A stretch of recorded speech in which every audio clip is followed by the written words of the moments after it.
దర్శి పట్టణంలో నమ్మకముగా నాణ్యముగా అందమైన ఆభరణములను అందుబాటు ధరలతో సకాలంలో అందించి ఖాతాదారుల మన్ననలు పొందిన Amrutha Sai gold house and pawn broker. తాకట్టు వ్యాపారం, బంగారు ఆభరణములపై రుణ సౌకర్యం కలదు. ఇట్లు మీ Devathi Ramarao, Devathi Eshwar Sai. Amrutha Sai gold house and pawn brokers, గడియార స్తంభం వద్ద, కురిచేడు రోడ్, దర్శి.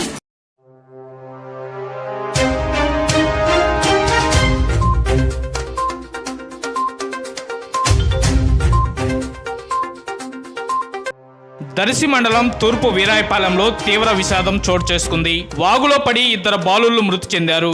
మృతులు 9 సంవత్సరాల వయసు గల రాఘవ్, 8 సంవత్సరాల వయసు గల సాయి చరణ్ గా స్థానికులు గుర్తించారు. ఘటనకు సంబంధించి పూర్తి వివరాలు తెలియాల్సి ఉంది.